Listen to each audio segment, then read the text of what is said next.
Hello, everyone, and welcome to another episode of Justin the Food Entrepreneurs podcast. I'm Justin Bizzarro. I'm your host, and today I have with me my loving and understanding and kind co-host, Deborah Michas.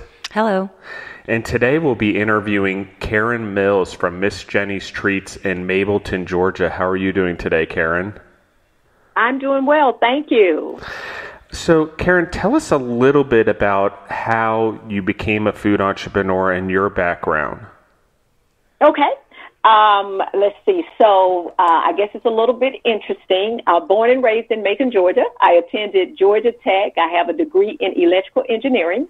Worked as an engineer for about 4.5 years up in the North Carolina area, became a registered professional engineer, and then I quit and went to law school at the University of North Carolina at Chapel Hill.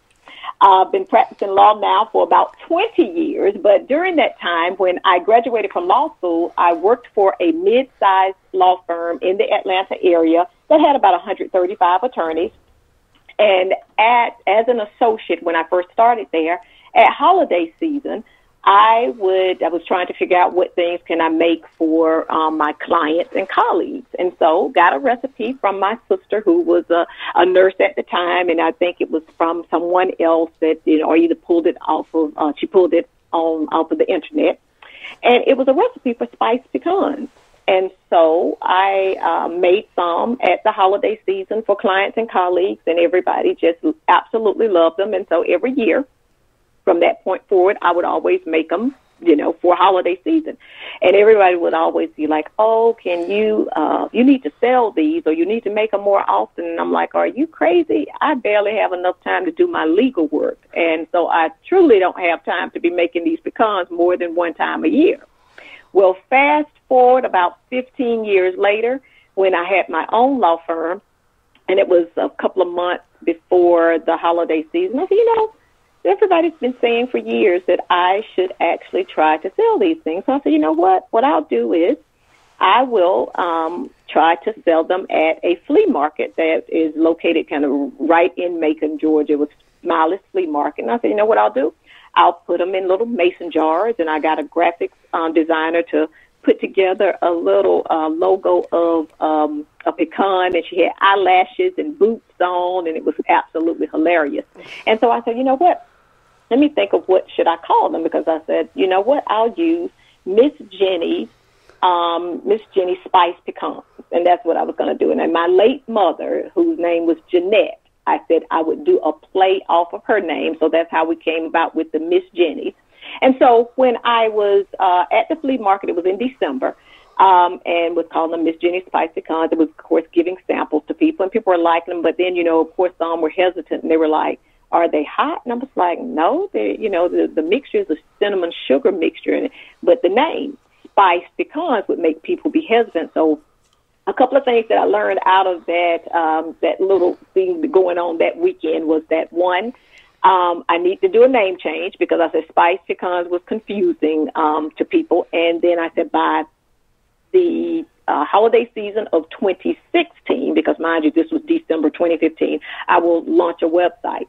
So what I did was do a name change. Now it's Miss Jenny's Treats, Divine Pecans. That's what they're known as. And I did launch that website in 2016, which is MissJenny'sTreats.com. And so they are available online. I don't have a storefront.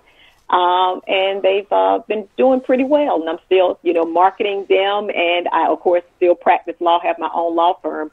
I do lots of presentations. And when I'm in my presentations, I tell people that, people are hesitant to buy high-priced legal services. I said, but they'll buy these pecans all day long. So with those asked me, what would I choose? I said, you know what? Whichever one they're going to buy, that's what I'll go with. And so awesome. I'm a UNC graduate as well, Chapel Hill. I did my MBA there, so that's pretty awesome. Hey, small world. Feel right. Yeah, and but I mean, so you sort of have this. Electrical engineering to jumping to law now to food. Did you come from an entrepreneurial family beforehand? No, absolutely not. I think I might be one of the first people in the family to actually have ventured into entrepreneurship, which, of course, we know is for the faint at heart. So, no, I just was like, you know what, I'm just one that any gift and talent I have, I actually want to use. So I was like, whether it's the engineering, whether it's law, whether it's entrepreneurship with the pecans. I'm an adjunct professor over at Emory Law School. So people are like, what all did you do? I was like, look, just use your gifts and talents. Do it. So I'm just never afraid, and I'm never afraid of no. And you just try it, see if it works, and if it doesn't, try something else. Well, and I love it. So, I mean, tell us, I mean, you have pecans. Do you have other flavors of pecans? I don't, and I laugh because I'll ask all the time, I'll do chocolate. I was like, no. I said, you know what? Let me stick with my one product.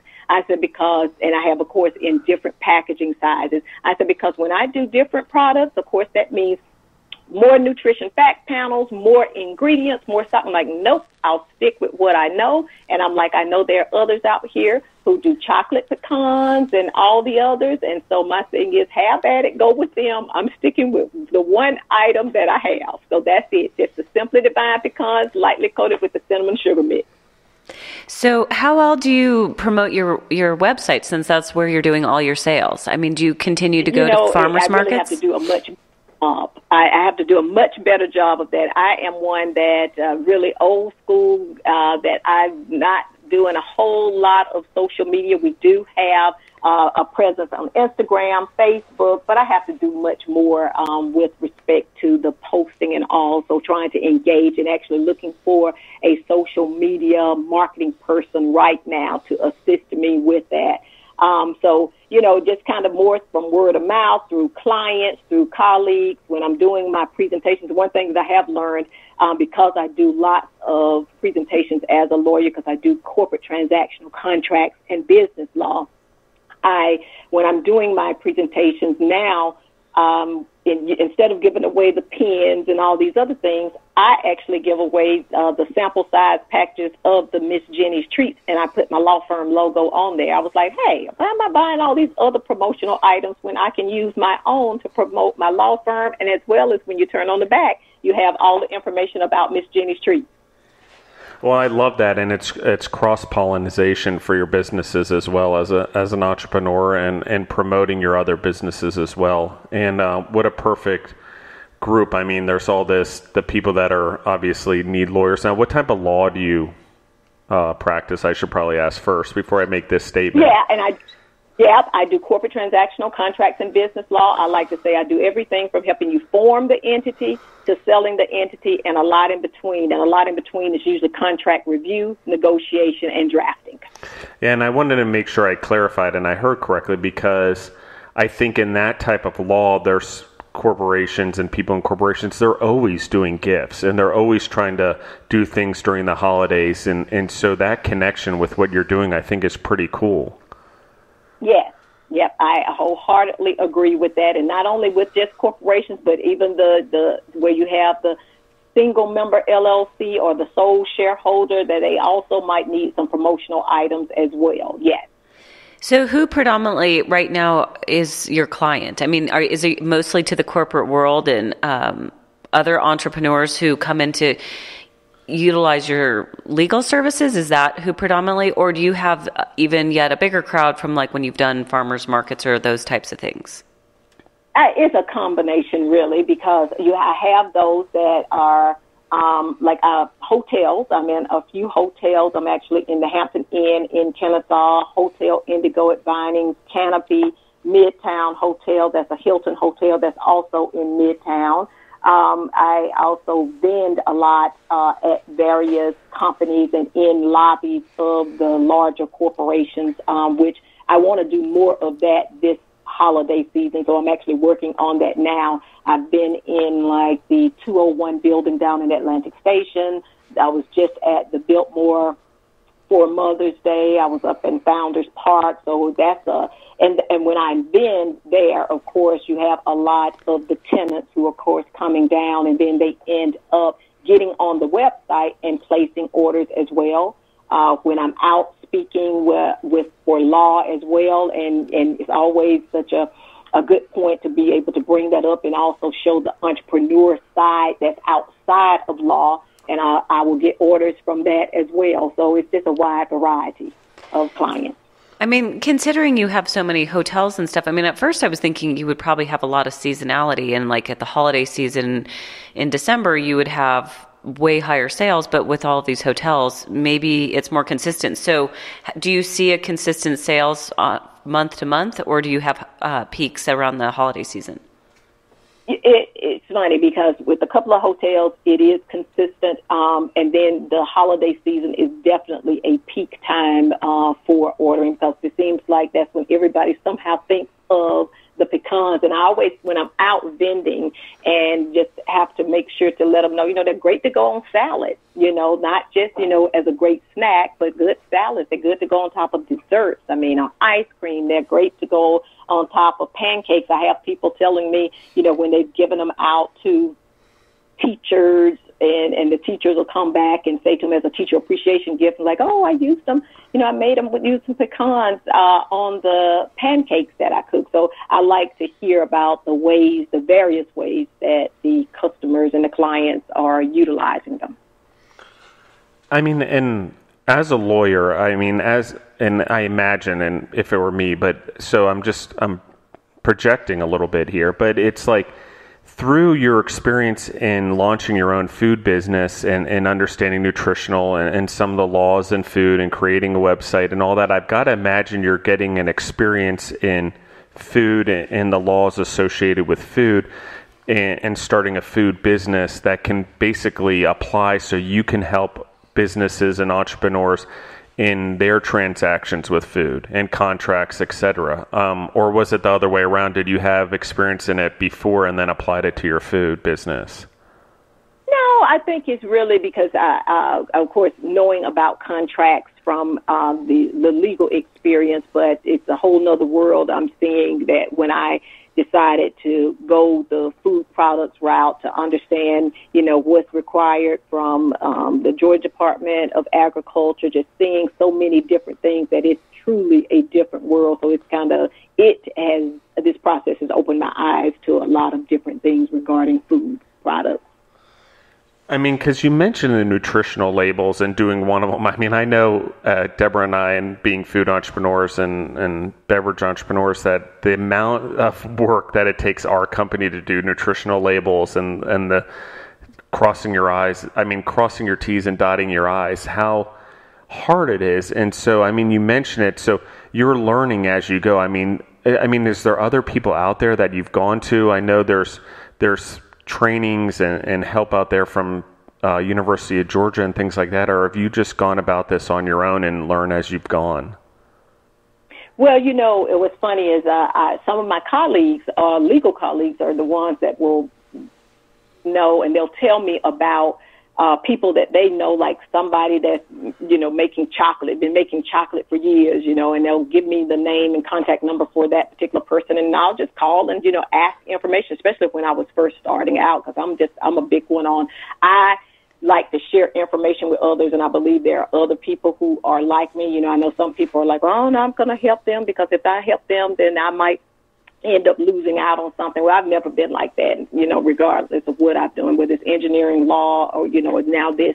So I will just call up someone and I'll ask questions. And that's one of the ways that I found out more about the nutrition fact panels. And even, initially, while they might not necessarily be required on some of the products, it's like, but if you're going to, of course, be in that retail space, that's what people will want. So it's like, you know what, let me go ahead and invest in all of this now. And that's why I'm so cautious and leery when people are like, oh, add this to your product. I'm like, nope, not going to do it, because I know how much, and all of those, every time you add something to it, that's additional cost all the way around, from everything, from ingredients to nutrition fact panels to different packaging. And it's like, you have to think about all of these things. Every little change impacts, because it creates a waterfall effect. So I'm just like very cautious of it. It's like, no, I think there are other people out here that may do those flavors, and please see if you can find them. And so how are you handling all your production? Are you doing it yourself, how you used to when it was just for gifts, or have you had to ramp it up? Well, it's still predominantly me, but I also have assistants now when I go in the kitchen. Not like when I was doing before, because, of course, I am in a commercial kitchen, but I take people in with me that makes everything so much easier. And the thing about these pecans is that, you can make them well in advance, and they keep, for at least, I feel, a good 6 months. Other people may say longer, but I just feel, for me, I like that 6 month time period. And so you can really, go in, make lots of batches of it, and then, of course, package them according to what the orders are. So everybody's like, well, how can you do that in law too? I'm like, it's easy because, it doesn't take a lot to go into that kitchen. You set aside those hours. You can make lots of batches and set aside that particular day to do that, and then have your product ready and whenever people are ready to order, and you can package them. And I mean, that seems like a huge advantage, especially with the holiday season being so big, and to be able to kind of ramp up your production and stockpile a little bit so that when that time hits, you're not just in the weeds trying to keep up with your orders. Exactly. And I learned that the hard way because I was trying to do all of it at one time, and it was like, no way, you cannot do that. Of course, when you had the few orders here, few orders there, you could do it all. I could make some that morning, package them that afternoon, and all that. Not now. I'm like, no way does that work. So now you really have to schedule things out, and I have to be very intentional regarding the making them, baking them, and then of course intentional with packaging them as well, and then of course shipping as well. And so you do all of that yourself, the packaging, the shipping, the making sure all the orders are fulfilled? Yes, but I have help when I need it, so I'm able to engage others to help me as well. So it's not just me, but I have others that I engage as well. I think that's pretty awesome, and having help in where you are. I'm going to ask this question just because we talked about December of 2015, but if you could go back and tell yourself the things you know now, a few things that you wish you knew then, what would they be? Oh my goodness. Let me see, because it's so many. Hey, if it's more than three, you can. We've got plenty of time, so you can go into as many as you want. Laughing, but just understanding the process and try not to. And I think for me, trying to do everything on my own without any help, because you feel like, by the time I show them how to do it, I might as well do it myself, because I have a very type A personality, especially from engineering and law. But now I realize, nope, you cannot do it all yourself. So that's part of the thing. I think I probably would have engaged assistance much earlier. Another thing now, too, is also don't be afraid to use your network to get assistance, because one thing that I learned, like when my other commercial kitchen was closing, the owner was leaving to move out of the country. And I found out through a notice that I had received from the Georgia Department of Agriculture, and I was like, that it was the year after I had gotten my initial certification. And when they sent the form for me to complete, I was like, no, this is the correct form. That was the form last year when I was going into the commercial kitchen. Now I'm in one, and they were like, so I called them, and they were like, no, it's our understanding that your commercial kitchen is going to be closing in about a month. And I was like, what? I had been in the kitchen that particular day. And so I called up one of the assistants that was there, and they're like, oh, you didn't know? And I'm like, no, I didn't know, so I found out that way. So what I did was I just, got on my network, sent an email out to my legal colleagues, some clients, just everybody I could get my hands on, saying, hey, my commercial kitchen will be closing in about a month or so. Do you all have any leads? And let me tell you, I got more leads at that point then. So, and I've always kind of been hesitant, like, do I cross the line? These are my legal clients, and I was so glad that I did, because it was actually one of them that helped me get into the kitchen. They introduced me to the person that I'm in the kitchen in right now. And I think if I went back I would have told myself, make sure you do that earlier. And then also just understand all of the costs that are involved, because we all know it takes money to make money. So that's another thing to think about, because, of course, it's a little different with legal. Of course, you have the cost of all the setup as far as the marketing materials, things like that. But then, of course, usually, you're getting some fee in advance with the deposits and all, but a little bit different when it's coming to food products, right? Because, of course, with the online orders, they will pay in advance, but then a lot of times when you're doing these bulk orders for a lot of the larger corporations, you get paid, of course, 30 days, 60 days out. So just making sure to kind of have a better feel about that.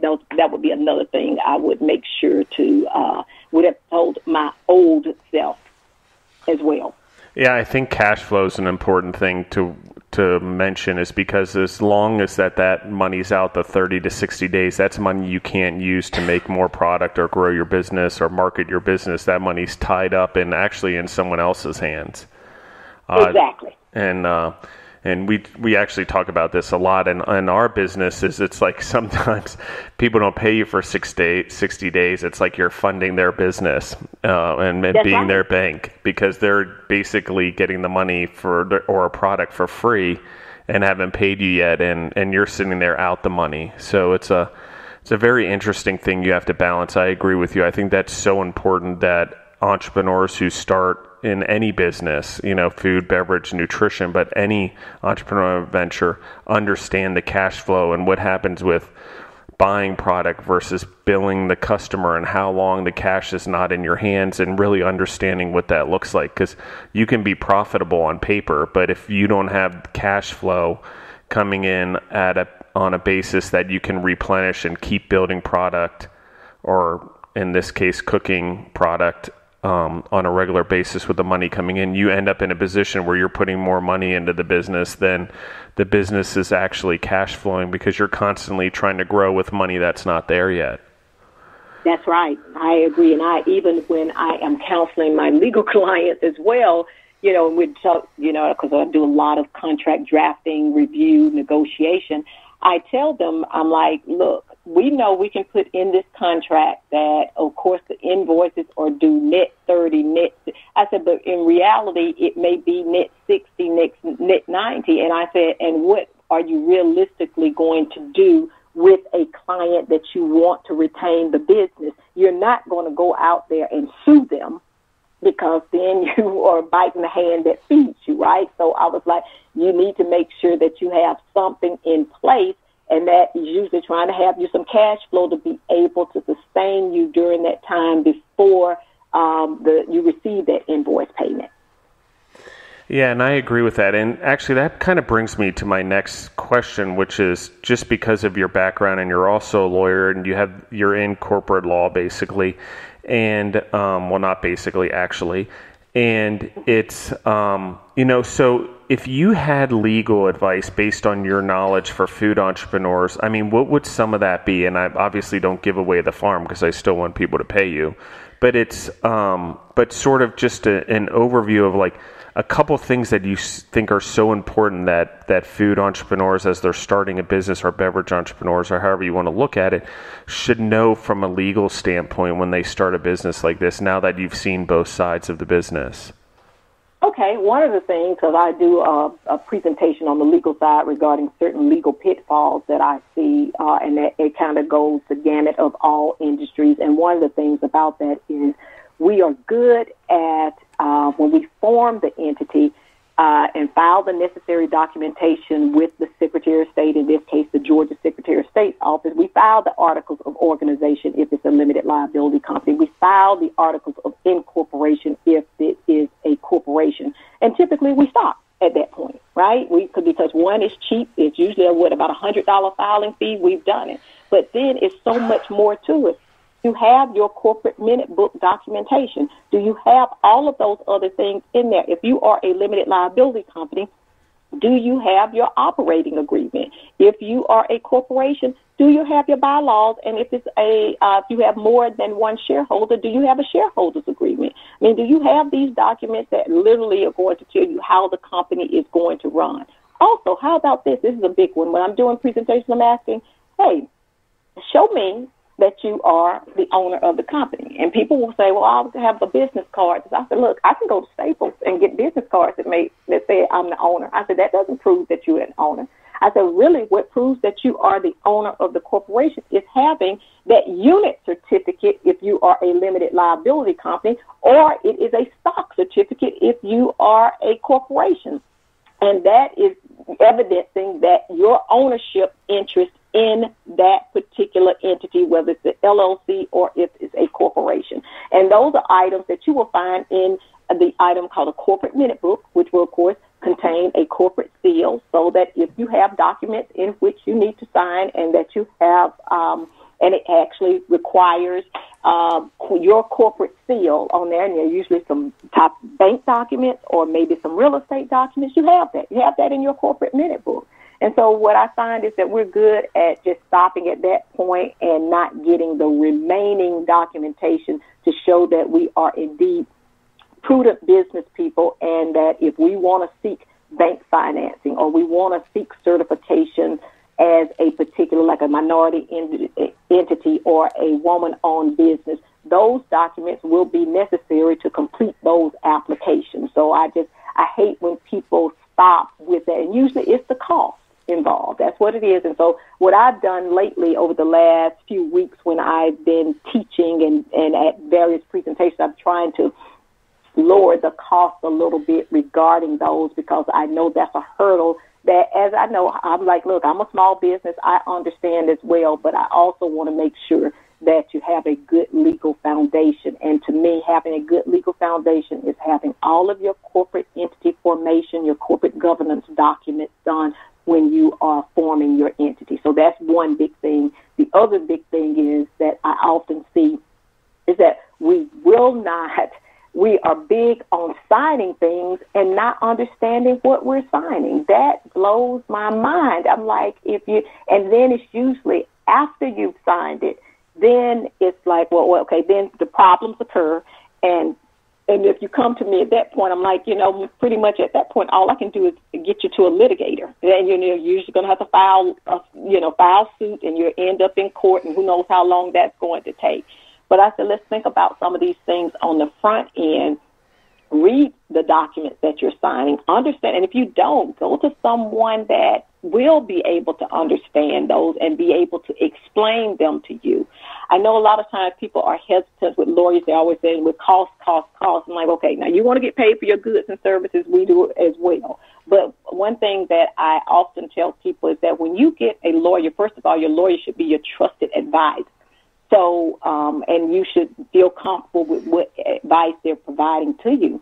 And not only that, you get their network. And so I tell my clients, often that if it's something like, if I know of events that I think may be of benefit to them, I'm sharing that information. My whole thing is, if you can't use it, share it with someone who can, because I want you to thrive all the way around, and I don't want you to, and also don't get the lawyer just when you need them. I'm like, start talking to people in advance, because a lot of times what happens is, I'll have people contact me like on a Friday saying, okay, I have to sign this contract by Monday morning, and I have no idea who these people are. And I'm like, I'm sorry, I already, one, have promised my clients other things as well, but it's like establish that relationship with someone ahead of time, and because it will truly benefit you in the long run. Well, and I think that goes for everything. And because, as entrepreneurs, we sign lease or we buy buildings and things like that, and we think, we have the experience in buying our home, that we can also sign leases and buy buildings, and we often skew that there is a lot of differences in a lease or buying a commercial piece of property, that you should have a lawyer look over that contract for your own benefit, especially when you're leasing and when triple net things come in and things like that, and making sure that you're being given the things that you're being promised, even if it's down to the electricity or down to the power or water or whatever it is that you need as an entrepreneur going into your business, that you want someone to look over those documents with a background and an understanding of legal language. Because let's be honest, I've been doing this a long time, and I've read a lot of contracts and a lot of leases and things like that, but still to this day, I don't fully understand the language, so it's basically, I wouldn't go into Spain and start speaking Spanish without a translator. And so it's like, right. It's having someone trusted that can translate that language for you and make sure that you're protected. And I think that it's so important. And we've actually never talked about it on this podcast before, but this was sort of an opportunity to do it, is the importance of having sound legal advice at the very beginning and getting someone and having someone you trust all the way through. I know in our companies, we've had the same lawyers represent us from the day that we've been formed, because they know our business now. They know the type of business we do. They know what we look for in our contracts. They know what we look for in our leases and things like that. And I can tell you, in my experience, that the one time we didn't have them check something, it cost us millions of dollars. And that's something that happened recently. And when we didn't do that, by not having our team that's worked with us forever and letting it slide through and rushing something along on a timeline and not taking the time to have our lawyers look at it, it cost us a lot of money, and it was a huge mess up for us on our end, and it's something that you can't recover from. Fortunately for us, we're able to continue to move forward, but in a lot of cases, that's not the case. That can be a crippling experience, especially when it comes to contracts with vendors or contracts with customers or clients. Or even insurance policies. Insurance policies, exactly. And so I think it's so cool that we have you on the podcast, Karen, because I think you have just such a plethora of knowledge and now with your experience as a food entrepreneur, so the ability to sort of apply it to us as entrepreneurs. Well, thank you. I was like, you know what, this is a way, because I'm big on wanting to make sure that entrepreneurs have that firm legal foundation, and I just hate seeing it over and over and over again. And it's like, you know what, if it's something that we can be able to help with, and I think it's so many people's hesitation to even talk with attorneys, because I know we get a bad rep all the time, but it's like nope, we just regular people too, and and there are attorneys out here who are truly trying to assist you, and we are those that want to be able to see your business grow. And I'm so glad that you all have an attorney that, and I'm thankful for you sharing that story, because a lot of times those types are exactly what happens. I always caution my clients if there's somebody that's trying to rush you with something, I'm like, that's a red flag right there. I said, because prudent business people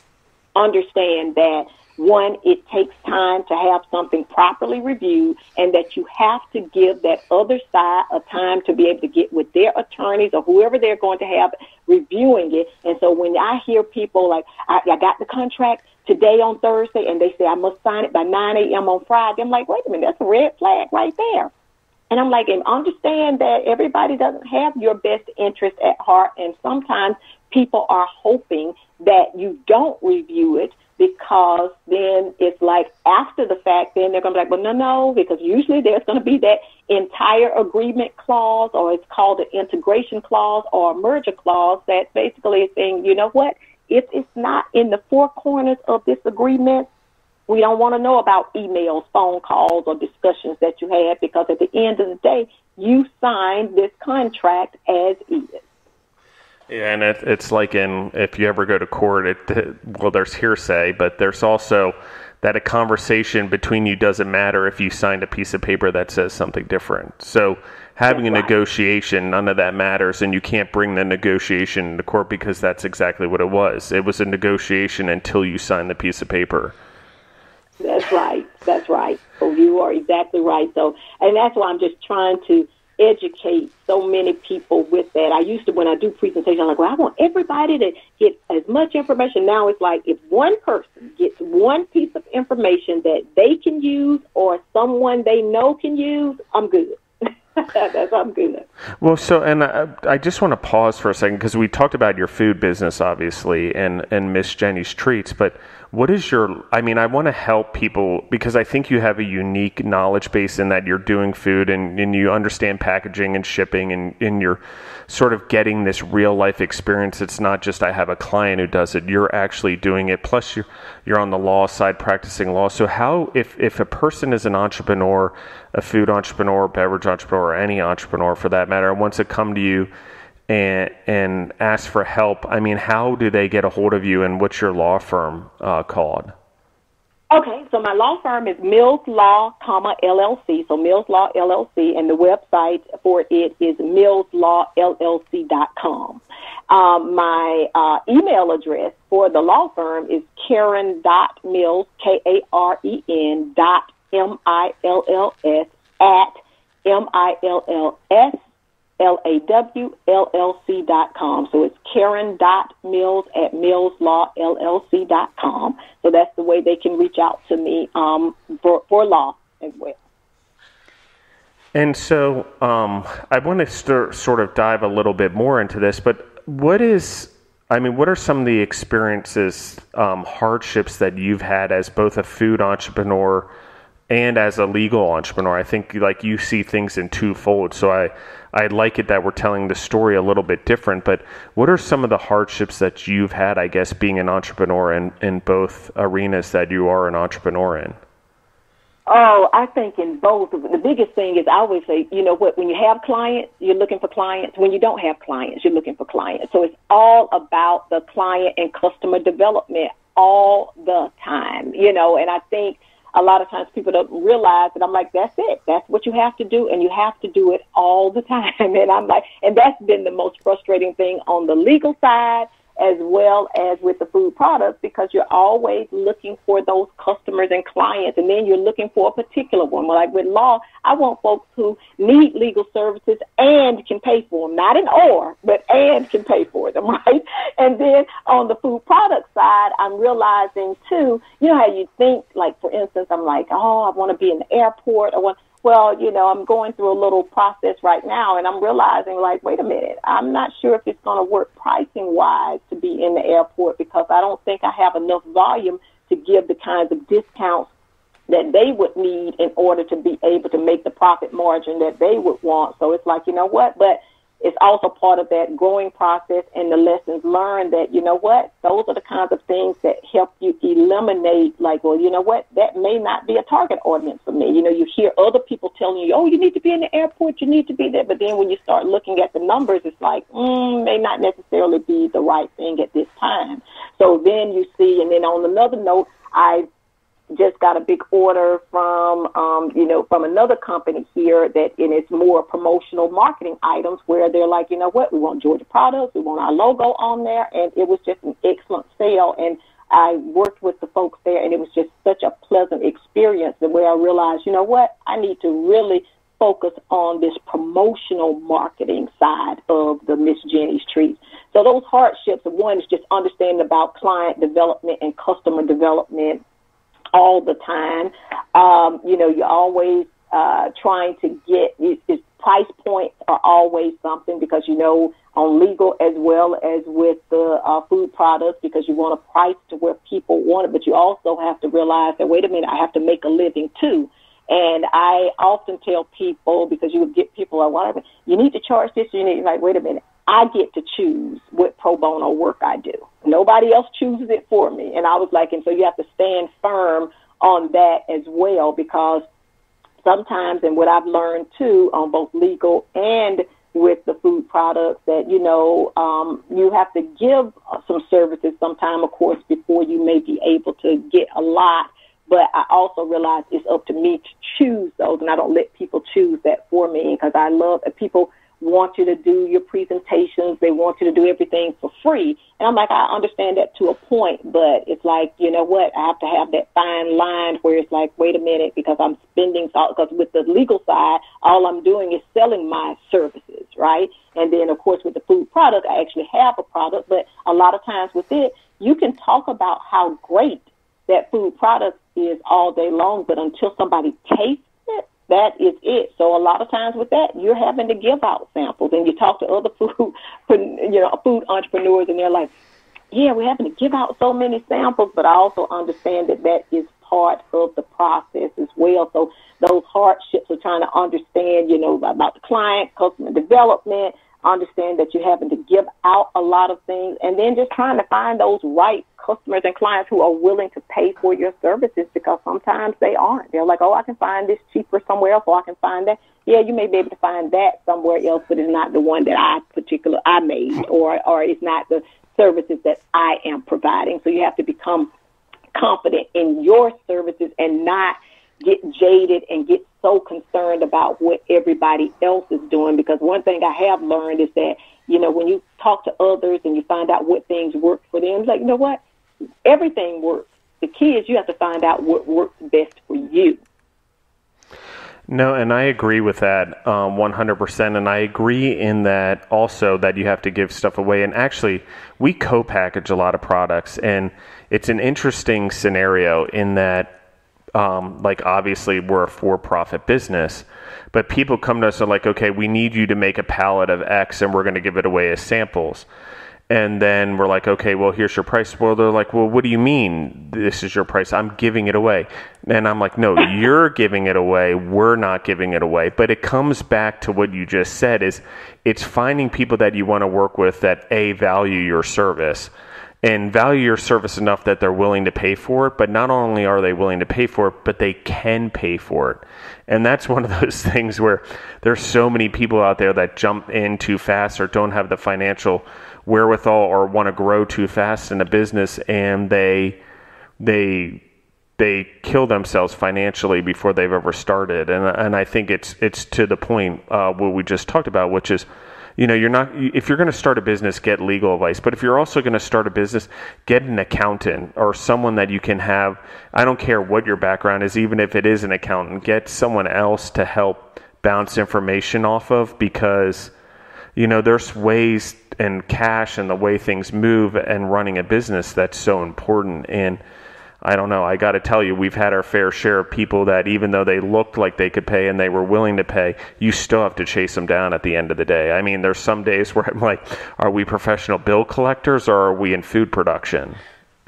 Exactly. I wholeheartely agree. And it's amazing to me that a lot of the people who you think are of all of these means, they are the ones that they kills me. They want everything, for a penny. And you're like, are you kidding me? Right. And then you have others who you would think would probably say, oh, I need it to be at this price. And they're the ones they'll pay full price and won't even question you. So it's just amazing to me how some of the misconceptions out here with certain people as well.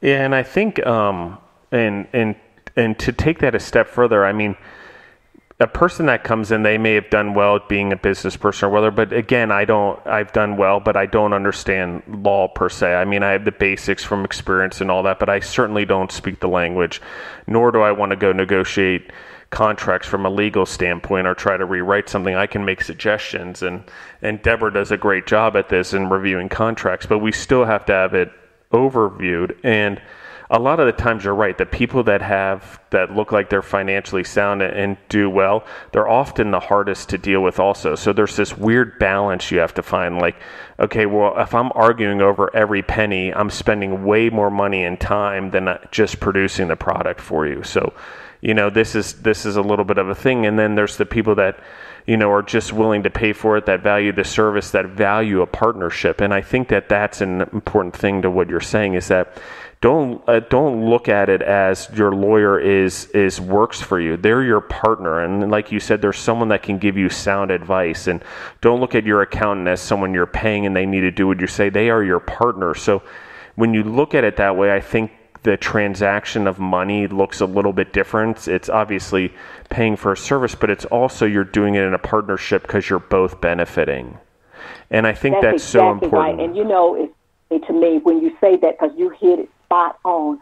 And what happens is when I get clients that are like that we are teaming up, it's certain things that I may not even charge them for that they call and ask me for, because I'm trying to help them out, right? And see, it's funny because you'll get those clients when you give them whatever the initial, because I'm good at estimating what things are going to cost, or a lot of times I try to do flat fees with something. And then when they're questioning that, the other day I had to send an email to someone like, please choose to use someone else, because, some money, all money is not good money.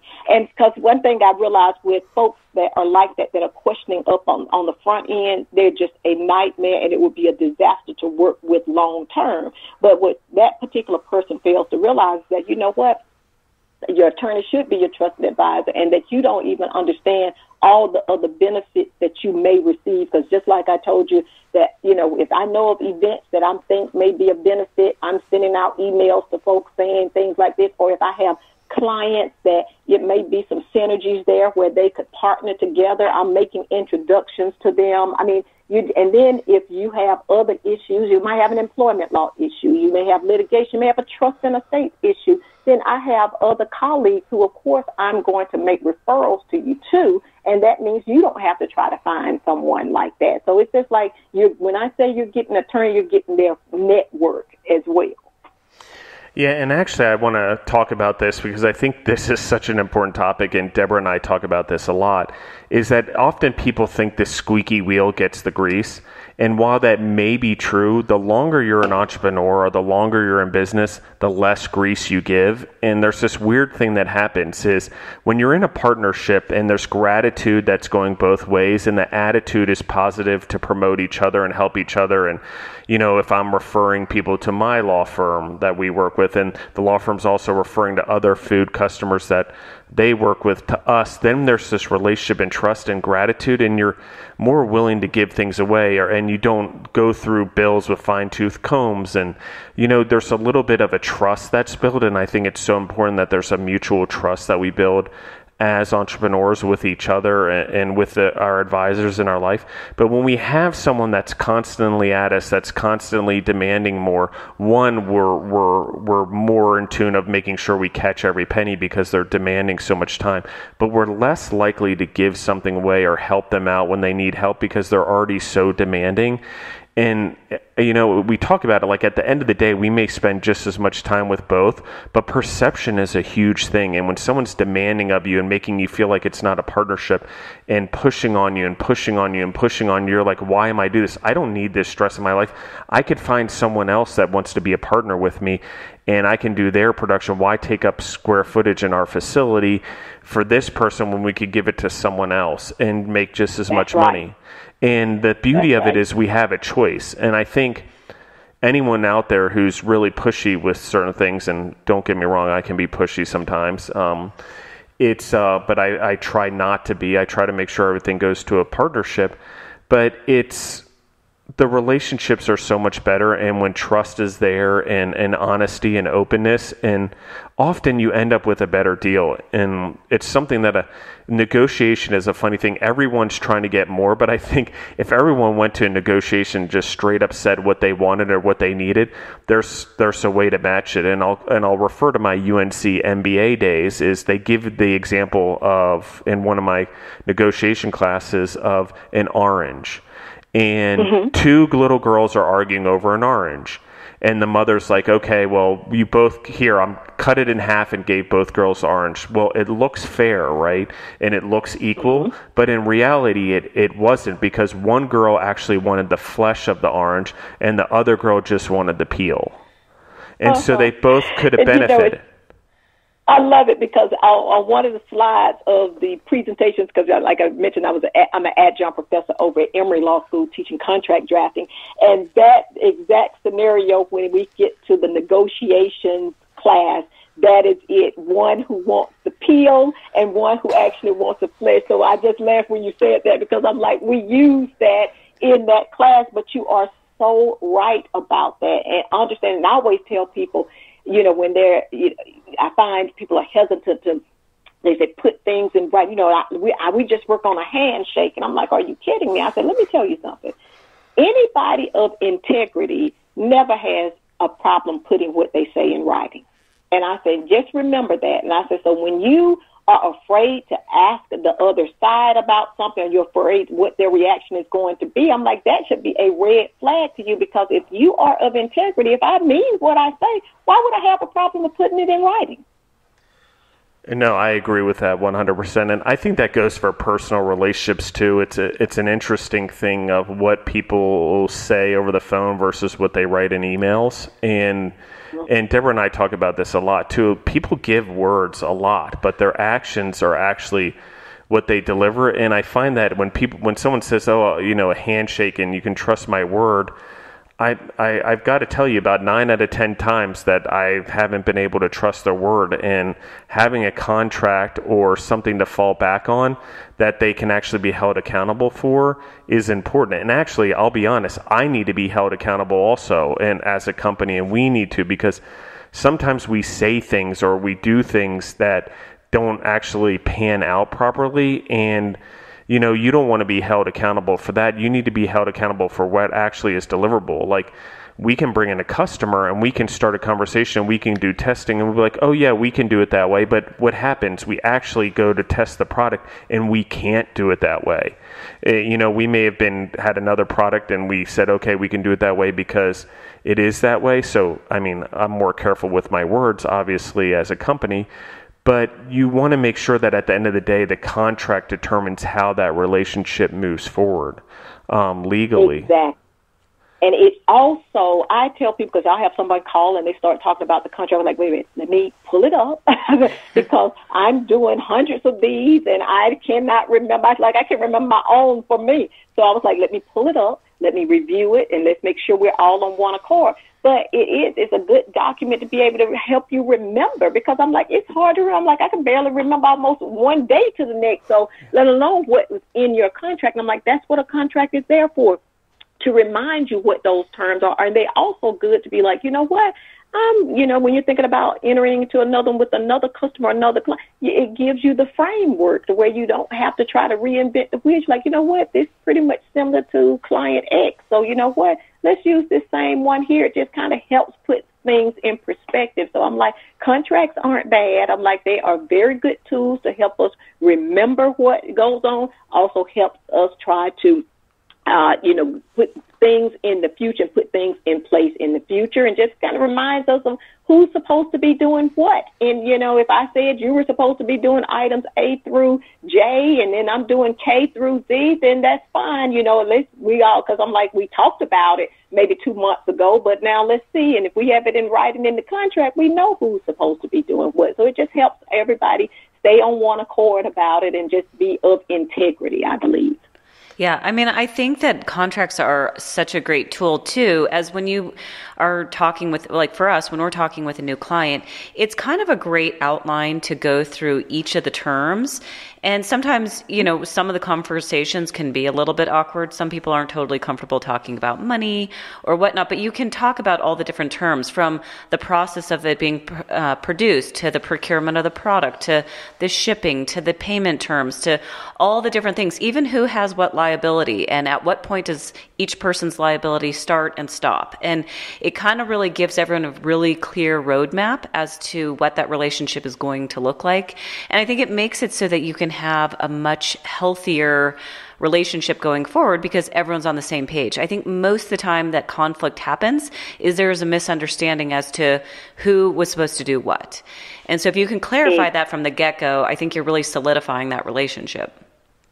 Yep, I wholeheartedly agree with you on that. I tell, even when I'm teaching contract drafting, they do not negate the importance of also talking with people. And I will tell a client in a heartbeat, especially when we're in negotiations, I was like, pick up that phone, call and find out. I said, because right now I think we're just a war on words. And I'm like, nope, you tell them the intention behind it. And I was like, that is a whole lot better. And I was like, and it's you, business person to business person, because a lot of times I'm like, when you bring the lawyer in, that changes the dynamic of the relationship sometimes. And so I'm like, I'm a big one on let's do what it takes so that we can make sure that this moves along, and not trying to just like, oh, well, bring the lawyers. No, sometimes it's not. Sometimes bringing the lawyers in on some of this might actually hinder some things. So I also want to make sure to be practical practical. And I'm that kind of attorney that is a practical attorney. Let's see what it takes to kind of move things forward.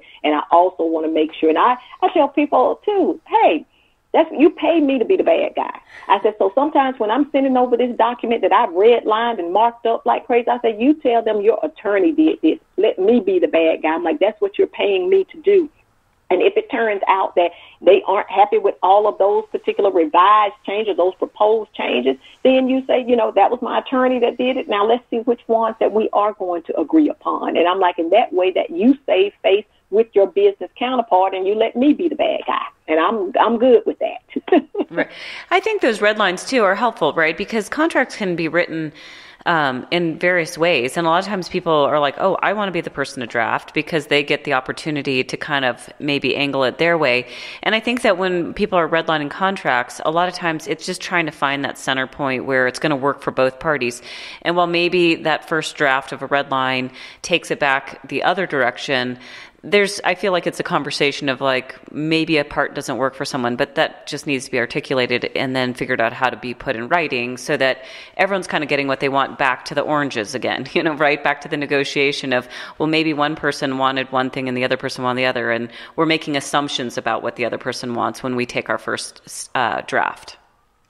That's exact. You said it so eloquently. I tell folks all the time, I'm like, look, when you receive a contract from the other side, especially the first time, you should expect that contract to be one-sided in favor of that other party. I say it's not that particular party's duty to tell you what things are problematic for you. That's for you to take their contract, you review it, carefully review it, see what's problematic for you, and then explain that to the other side, or go ahead, propose those changes, and then we discuss and see what's going on with it and how it's problematic, and let's see if we can work through this so that it can end up being a win-win for both parties.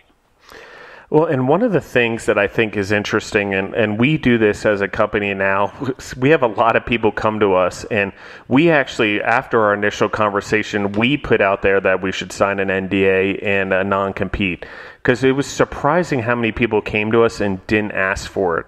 And in the spirit of being partners with someone, we're like, well, you need to protect yourselves, so you should probably have people signing this, but we'll go ahead and give you a draft of the one that we have, and make sure that you have one in place. And this is probably something you should use in your conversations. But so many people have never been given the legal advice as food entrepreneurs, or in the background they come from, that a non-compete or an NDA is so important for their business when they're going out looking for co-packers, or going out there and looking for someone to market their products or brands or whatever. And it's an interesting thing that happens. And then they get years down the road like, well, they just created a product that was exactly the same as mine. Well, because you didn't legally protect yourself. Like, you may be the warrior that goes out and fights for your brand. And I just used this term recently as an entrepreneurial warrior. But at the end of the day, you need someone that helps build your defense and protects your business and put up those walls. And that is your legal documentation and your contracts and your NDAs and your insurance policies and all these things that... It's not only about going and conquering the world as an entrepreneur, but it's also making sure you have the right defenses in places, and there's a balance there. I mean, name any sport. You have an offensive strategy and you have a defensive strategy, and it's the same as an entrepreneur. I agree. You are so right about that, and I always stress to clients as well, like, do you have a risk advisor so that you can be able to understand about insurance? Like, insurance is a great tool, especially to try to help. It's a tool to be able to pay for when you have indemnification clauses in there. But I'm like, at the end of the day, if you have promised and you are required to indemnify someone, they're going to get their money one way or the other, and you hope that you have insurance to be able to cover it. But if you don't, I'm like, of course, they're coming after the business. So it's also just trying to understand some of these things because, folks, I say, they call us the lawyers, we're the deal killers. We're the buzz kills. I'm like, no, our thing is we're just trying to help you try to avoid these pitfalls that we might have experienced or we've seen others experience, and we don't want you to go down that same path. So we have to try to think through what are some of these worst case scenarios here, because you're so excited to enter into that deal. But I'm like, sometimes we don't know about working with others until we're in the trenches with them on a daily basis. And one of the things I think about that is I want you to know how you're going to get out of that contract before you ever enter into it. And I'm like, and you do that before you ever sign it, because, hey, you may just end up not liking working with someone. It may not be anything in particular that is necessarily wrong. You just don't like their style. And it's like, okay, hey, have a 30-day termination without cause on that, so that, hey, this isn't working for us. Let's be able to part ways amicably. And because we know that if you don't have ways to do that, it turns ugly, and it can turn ugly really quickly. And when money's involved, I don't care if it's family, friends, or whatever, it's just, I hate to see how relationships can be ruined because of things such as that. No, and I agree with that. And I think that expectations are so important, and even in relationships. So obviously you want them in your business relationships as well, because, there are certain things that, someone expects someone to do, but the conversation needs to take place. It's like before you ever get into a marriage or things like that, you should probably have the conversation of who does what, and what the expectations are, and what the other person's opinion are. And Deborah and I are fortunate enough that we've had enough of life experience that we sort of have those conversations and had them at the beginning, but have them as new things come up, and who's responsible to what, and how we're comfortable with things, because it's the same in a business relationship. Like, who really is responsible for what? Is it my responsibility to fulfill your orders, or is it yours? And missing that in a contract can be a big deal.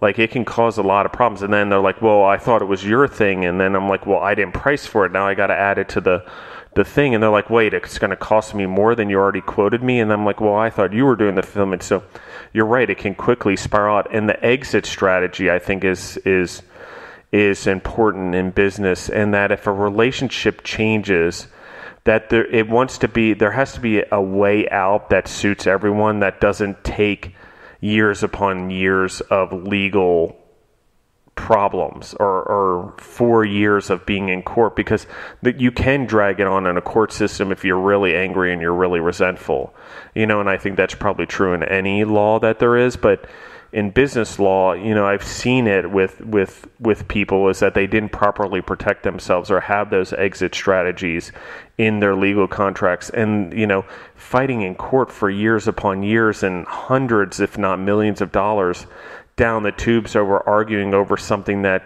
just seems so ridiculous, and it helps keep egos in check, I feel, as well.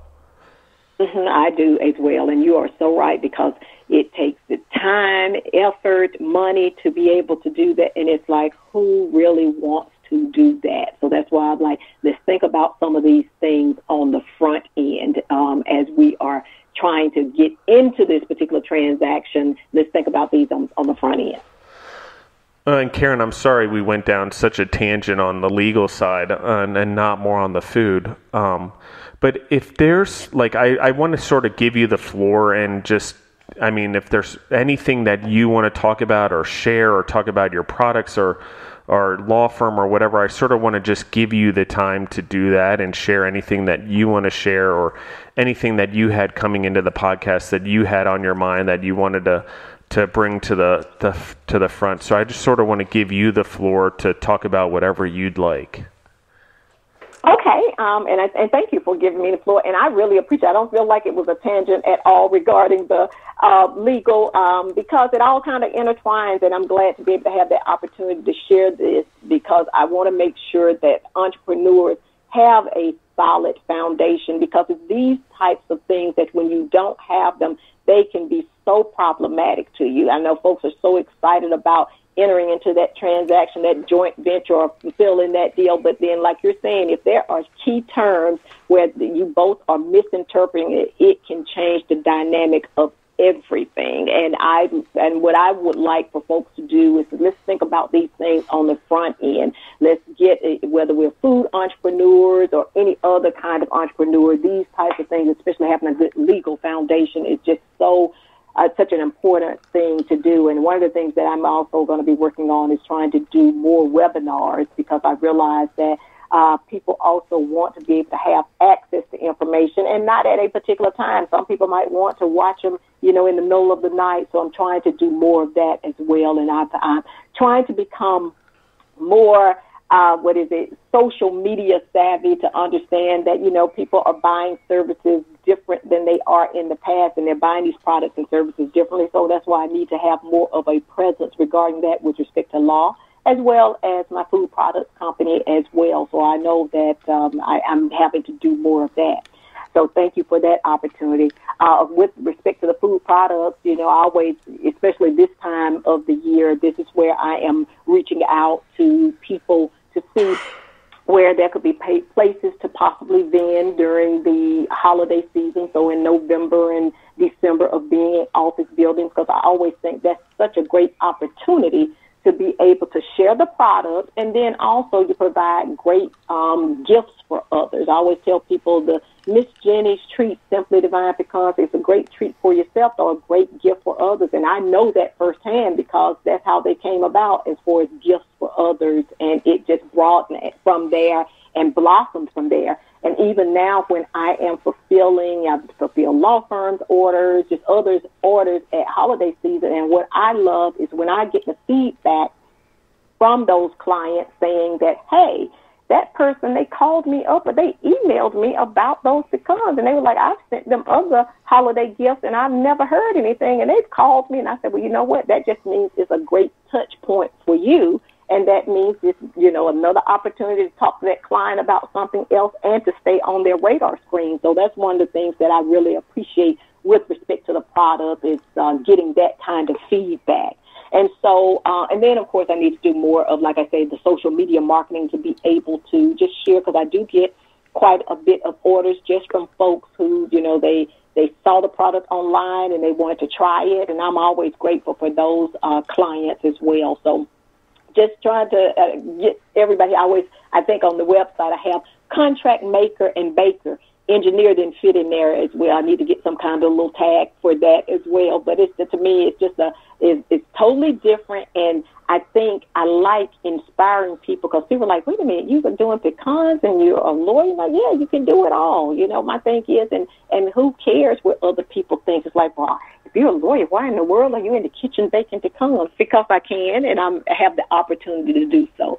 So, my thing is, any gift and talent that I have on this side, I want to use them to the fullest extent possible. So if there's some ways that I can be able to assist others and provide information to others, to me, it's like that's something that I enjoy doing and that I want to do. So, Karen, number one, I'd love to have you back on the podcast to talk about the pecan side more, and do another episode a few months from now and just really dive into that piece, since we sort of went off on a tangent. But number two is, I'd like to ask you if you'd be interested in doing sort of like a 45-minute educational series on law, and to give you a little more time to think about it, and do another interview where because we're launching educational series for entrepreneurs on this podcast, and I feel it might be a good way to promote your law firm. Mills Law LLC, again, anyone who's out there, but it'd also be a cool thing to give people that perspective, especially because your perspective is so unique, both as a food entrepreneur and a corporate lawyer. And so I just think, practicing corporate law, I think it's so important that people get an understanding of it and have a basis. So if that's something you'd be interested in, I'd love to follow up with you and do an educational series episode on that, and you have time to think about it, and we could coordinate that as you have time. And then also, obviously, get you back on and dive more into the pecans as we get into the holiday seasons this winter. Sounds good. I would greatly appreciate it. I would love to participate in both. So yes, and thank you so much for having me.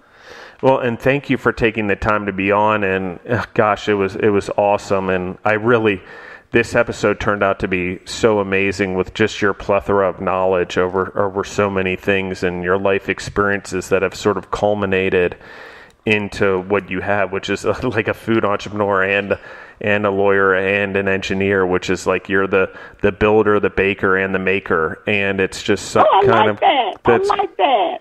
That's so cool.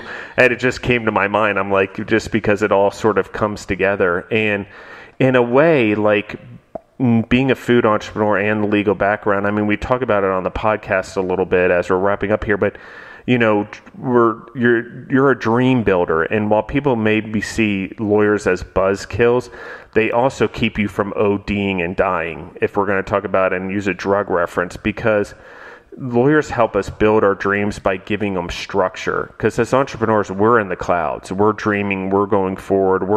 Our mind's 5,000 feet in the air. And, we operationally can get grounded. We can get grounded by our accountant and our financial needs, but we also need legal grounding, I feel like, because it's so important. So thank you so much for sharing all of that with us today.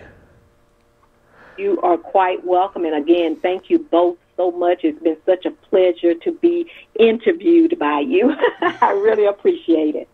Oh, you're very welcome. And everyone in the audience, thank you for listening in. Thank you, all 56 countries that are downloading our podcast and listening to what we're doing here. I know we're concentrating on U.S. companies right now, but we have a few international episodes we've released so far, and we're continuing to build those up. So please keep sharing it with people, keep passing on the word, keep telling people about what we're doing. Anyone that that's interested in food and beverage entrepreneurism, please keep passing it on, because we're spreading, and I think people are getting a lot of value at what we're giving away here. And thank you to all the entrepreneurs again who have been on this show and continue to pass on the knowledge. I think it's just so amazing that we're building a world of entrepreneurs and so easily passing on information through the platforms that we have through podcasting. So thank you, everyone, for listening in. Thank you, Deborah, for being my co-host off and on, not every episode, but it's fun. She's dedicated. She puts up with all my time spent on being on the podcast and launching it. So thank you. And everyone have a great day. If you want to reach out to me and be on the podcast, it's justin@thefoodentrepreneurs.com, and on Instagram and Facebook @JustinandTheFoodEntrepreneurs. Thank you, everyone, for listening in, and have a great day.